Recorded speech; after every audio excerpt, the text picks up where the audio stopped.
Hello friends, welcome to study with Kashi. Friends, आज की video में हम क्लास 12 फिजिक्स 2025 बोर्ड एग्जाम के इंपॉर्टेंट टॉपिक को करने वाले हैं। फ्रेंड्स, आज की वीडियो बहुत ही ज़्यादा इंपॉर्टेंट होने वाली है क्योंकि आज की वीडियो में हम पिछले 5 वर्षों में आई हुए न्यूमेरिकल्स को करने वाले हैं। फ्रेंड्स, न्यूमेरिकल्स आपकी फिजिक्स बोर्ड परीक्षा में के लिए बहुत ज़्यादा इंपॉर्टेंट है क्योंकि ये आपके 15 से 20 नंबर के आते हैं। तो देख लीजिए, यहाँ पे हमने कुछ मोस्ट इंपॉर्टेंट न्यूमेरिकल्स लिए हैं जो कि हमारे बोर्ड परीक्षा में बार बार रिपीट हुए हैं। और देख लीजिए, इस बार आने के इनके पूरे पूरे चांसेस है क्योंकि क्या होता है, सिलेबस क्या होता है, फिक्स होता है एकदम। और क्वेश्चंस का क्या होता है, क्वेश्चंस का पैटर्न भी बिल्कुल फिक्स होता है। बस उसमें क्या करता है, बस उसमें डिजिट को चेंज कर देगा, लेकिन आपका क्वेश्चन ऐसा का ऐसे ही रहेगा। तो देखिए फ्रेंड्स, हमारे से पहला क्वेश्चन है, किसी वैद्युत ध्रुव में +2 माइक्रोकुलाम तथा -20 माइक्रोकुलाम के आवेश 1 सेंटीमीटर दूरी से विभेदित है। द्विध्रुव के ध्रुव से 1 मीटर दूर किसी अक्षय बिंदु पर वैद्युत क्षेत्र की तीव्रता ज्ञात करो। तो इसमें क्या दिया गया है, इसमें वैद्युत द्विध्रुव में +20 माइक्रोकुलाम से -20 माइक्रोकुलाम में के आवेश 1 सेंटीमीटर दूरी से विभेदित है। तो द्विध्रुव के ध्रुव से 1 मीटर दूर किसी अक्षय बिंदु पर वैद्युत क्षेत्र की तीव्रता ज्ञात करो। तो फ्रेंड्स, हम एक बात जानते हैं कि वैद्युत द्विध्रुव, देखिए ये क्या होता है, ये कोई छड़ मान लो, ये द्विध्रुव। अब इस पे क्या होता है, इस पे होता है -q आवेश, इस पे होता है +q आवेश। और देख लीजिए, इनके बीच में क्या होता है, कोई पॉइंट O होता है। और इन दोनों के बीच की दूरी क्या होती है, इन दोनों के बीच की दूरी होती है 2l। तो हमें क्या दिया गया है, हमें दिया गया है वैद्युत ध्रुव में +20 माइक्रोकुलाम तथा -20 माइक्रोकुलाम के आवेश है। यानी कि हमारा Q क्या आया, हमारा Q आया 20 माइक्रोकुलाम। Q बराबर 20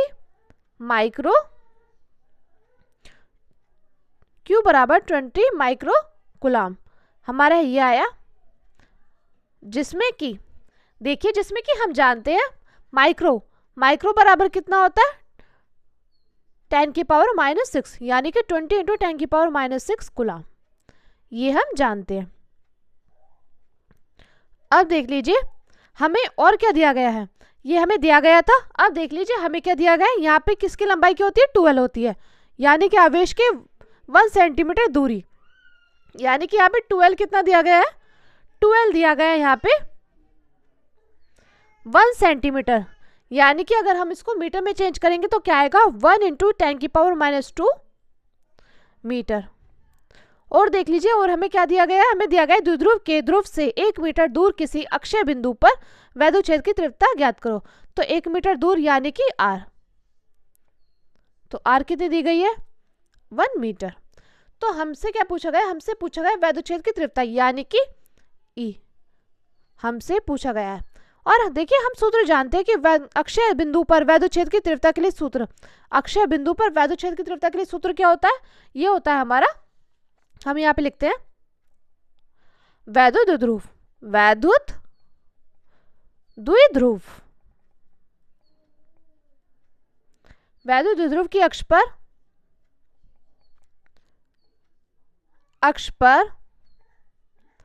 वैद्युत क्षेत्र की तीव्रता, इसके लिए सूत्र क्या होता है, इसके लिए सूत्र होता है हमारा E बराबर 1/4πε0, E बराबर 1/4πε0 इंटू P 2P/r की क्यूब, 2P/r की क्यूब। ये हमारा क्या है, ये हमारा सूत्र है, ये हमें मालूम है। और हम जानते हैं कि P बराबर किसके होता है, P बराबर होता है Q × 2l के। तो अब हम क्या करेंगे, हम ये जो मान है वो इस सूत्र में रख देंगे। तो हम जानते हैं 1/4πε0 का मान क्या होता है, 9 × 10⁹, ये हम जानते हैं। अब देख लीजिए, यहाँ पे इसकी जगह क्या करेंगे, इसकी जगह कर देंगे 2, और P की जगह क्या करेंगे, Q × 2l, यानी कि Q का मान क्या है, 20 × 10⁻⁻6, और देखिए 2l का मान क्या है, 10⁻⁻2 मीटर, ये हम जानते हैं। तो हम यहाँ पे रख देंगे 10⁻⁻2। अब देख लीजिए, r कितना है, r है हमारा 1, और इसमें क्या है, क्यूब, तो यानी कि हम यहाँ पे लिखेंगे 1 × 1 × 1। अब देख लीजिए, हम क्या करेंगे, हम अपने इसको सॉल्व करते हैं। तो देख लीजिए, हम सॉल्व करेंगे तो 9 × 2 कितना हो जाएगा, 18, 18 की 2 में करेंगे 36, तो कुल मिलाकर ये कितना हो जाएगा, इसको अगर हम सॉल्व करेंगे ये आ जाएगा 3.6 इंटू 10 की पावर 3 न्यूटन प्रति कूलम। ये हमारा इस क्वेश्चन का फाइनल आंसर हो जाएगा। मैं उम्मीद करती हूँ फ्रेंड्स आपको ये न्यूमेरिकल अच्छे समझ में आया होगा। चलिए अब हम अपने अगले न्यूमेरिकल को देखते हैं। और देख लीजिए फ्रेंड्स एक बात और, ये मैंने जितने भी न्यूमेरिकल्स लिए हैं ये मोस्ट इंपॉर्टेंट है और हमारी बार बार बोर्ड परीक्षा में रिपीट हुए हैं और इस बार आने के पूरे चांसेस है। देखिए इस क्वेश्चन में लिखा है 64 समरूप बूंदे जिनमें प्रत्येक की धारिता 5 म्यू एफ है, मिलाकर एक बड़ा बूंद बनाते हैं तो बड़े बूंद की धारिता होगी। इसमें हमें क्या दिया गया है, 64 समरूप बूंदे जिनमें प्रत्येक की धारिता क्या है, 5 म्यू एफ यानी कि 5 म्यू फैराडे है, मिलकर एक बड़ा बूंद बनाते हैं तो बड़े बूंद की धारिता क्या होगी। तो देख लीजिए हम मानते हैं कि छोटे बूंद की त्रिज्या को हम क्या मान लेते हैं, आर, स्मॉल आर। माना छोटी बूंद की त्रिज्या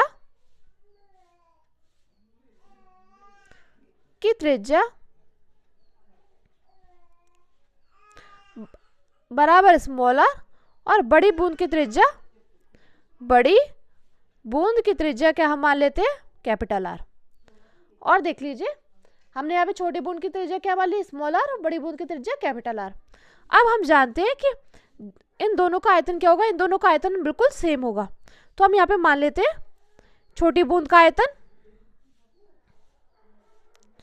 एक छोटी बूंद का आयतन बराबर बड़ी बूंद का आयतन,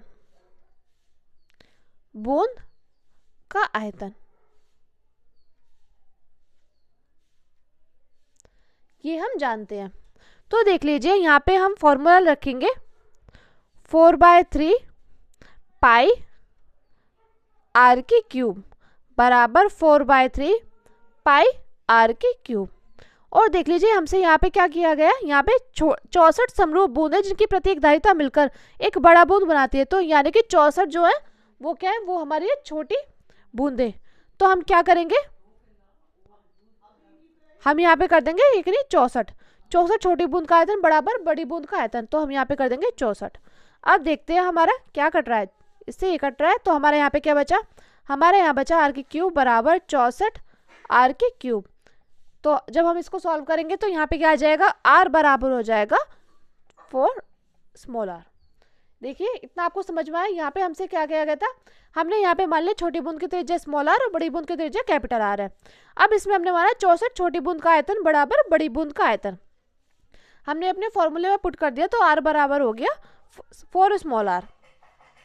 अब हमें क्या करना है, अब हमें चालक की धारिता निकालनी है। तो हम जानते हैं हमारा सूत्र है गोलीय चालक की धारिता बराबर गोलीय चालक की धारिता क्या सूत्र है, C बराबर 4 पाई एप्सिलॉन नॉट इनटू त्रिज्या के, ये हम जानते हैं। अब देख लीजिए हम क्या करेंगे, हम करेंगे एक छोटी बूंद की धारिता, एक छोटी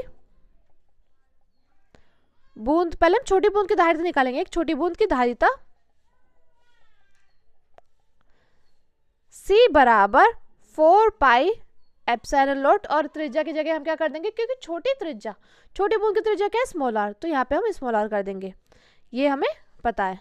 तो कितना था, ये आया, छोटी बूंद की धारिता कितनी थी 5 म्यू एफ, ये हमें क्वेश्चन में दिया गया था 4 पाई एप्सिलॉन नॉट आर। यहाँ पे देख लीजिए यहाँ पे हमें 5 म्यू एफ दिया गया था धारिता छोटी बूंद की, तो 5 म्यू एफ बराबर 4 पाई एप्सिलॉन नॉट आर। अब हम क्या करेंगे, अब हम बड़ी बूंद की धारिता निकालेंगे। तो हम यहाँ पे लिखते हैं बड़ी बूंद की धारिता बराबर बड़ी बूंद की धारिता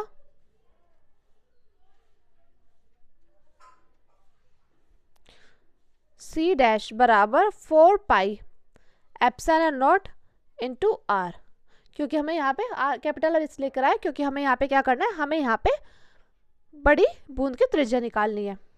तो हम जानते हैं हमारा कैपिटल आर किसके बराबर है, 4 स्मॉल आर के। तो हम यहाँ पे क्या करेंगे, हम यहाँ पे इसका मान रख देंगे 4 in pi epsilon naught into 4 are.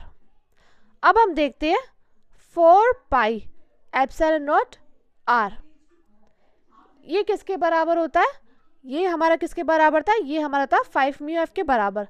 तो हम लोग क्या करेंगे यहाँ पे, हम लोग यहाँ पे 5 म्यू एफ लिख देंगे। हम यहाँ लिख देंगे 5 म्यू एफ गुणा 4, 5 की 4 मल्टीप्लाई करी 20 म्यू एफ, यानी कि हमारे यहाँ पे क्या आ गया, हमारे यहाँ पे आ गया 20 माइक्रोफैराड। ये हमारा इस क्वेश्चन का फाइनल आंसर आ गया है। हमारी बड़ी बूंद की धारिता निकल गई है 20 म्यू एफ। अब देख लीजिए फ्रेंड्स, एक बार हम इसका क्विक रिवीजन कर लेते हैं। हमने यहाँ पे क्या किया था, हमने यहाँ पे देखिए क्या किया, हमने यहाँ पे छोटी बूंद की त्रिज्या मान ली, बड़ी बूंद की त्रिज्या मान ली। और देखिए ये क्या है, क्वेश्चन में दिया गया था कि 64 समरूप बूंदें जिनकी धारिता 5 म्यू एफ है मिलकर एक बड़ा बूंद बनाते हैं, तो इन दोनों का आयतन क्या होगा, समान होगा। इसलिए हमने 64 छोटी बूंद का आयतन बराबर बड़ी बूंद का आयतन कर दिया। तो यहाँ पे हमारा कैपिटल आर बराबर 4 आर आ गया। उसके बाद देखिए हम जानते हैं गोलक की चालक की धारिता, हमें क्योंकि धारिता निकालनी थी तो धारिता का सूत्र होता है 4 पाई एप्सिलॉन नॉट इनटू त्रिज्या।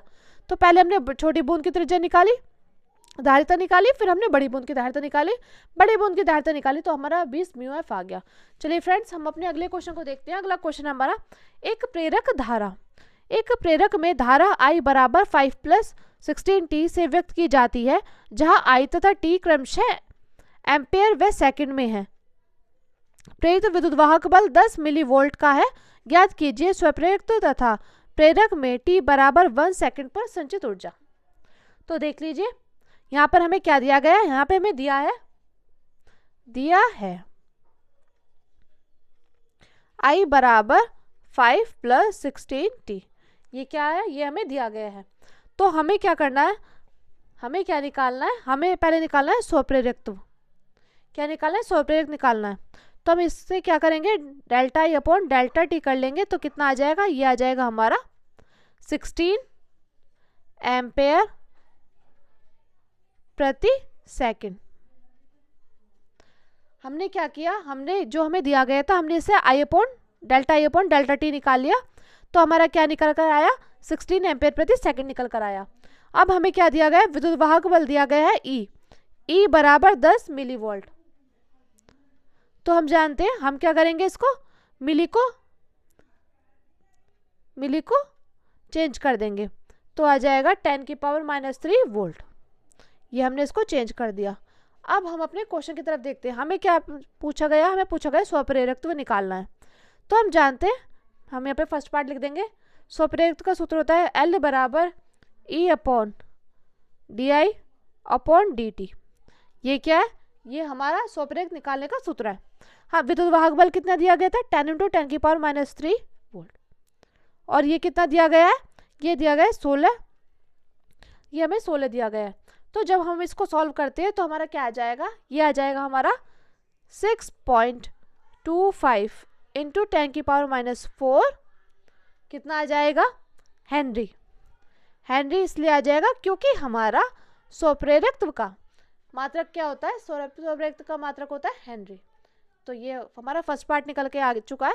अब आती है बात हमारे सेकंड पार्ट की। अब इसमें दिया गया है प्रेरक में t बराबर 1 सेकंड पर संचित ऊर्जा। तो यानी कि t बराबर 1 सेकंड पर धारा क्या होगी, सेकंड पर धारा, क्योंकि हम जानते हैं हमारे संचित ऊर्जा का सूत्र क्या होता है, 12LI²। अब हम यहाँ से क्या करेंगे, I बराबर ये जो भी t बराबर 1 क्या कर देंगे, इसमें रख देंगे। तो 5 + 16 × 1, t की जगह हमने 1 रख दिया, तो आ गया हमारा 21 एम्पेयर। एम्पेयर निकल कर आ गया है। अब हम क्या करेंगे, अब हमें पता है संचित ऊर्जा निकालनी है। तो U बराबर 12LI², ये हमें मालूम है। अब हम क्या करेंगे, हम यहाँ पे मान रख देंगे, हाफ, यहाँ पे क्या है L, स्वप्रेरकत्व क्या था 6.25 × 10⁻⁴, और I क्या था 21 का होल स्क्वायर। जब हम इसको सॉल्व करेंगे तो हमारा क्या निकल कर आ जाएगा, हमारा निकल कर आ जाएगा 1.38 1.38 इंटू 10 की पावर -1 जूल। तो ये हमारा इस क्वेश्चन का फाइनल आंसर निकल कर आ जाएगा। और देख लीजिए, अगर आपको इस 10 की पावर -1 को भी सॉल्व करना है तो यहाँ पे क्या करना होगा हमें, ये आ जाएगा 0.138 जूल निकल कर आ जाएगा। ये आ जाएगा हमारा फाइनल आंसर। तो फ्रेंड्स, ये थे हमारे मोस्ट इंपोर्टेंट न्यूमेरिकल्स जो हमसे बार बार बोर्ड परीक्षा में पूछे जाते हैं। मैं उम्मीद करती हूँ फ्रेंड्स आपको ये सभी न्यूमेरिकल्स अच्छे समझ में आए होंगे।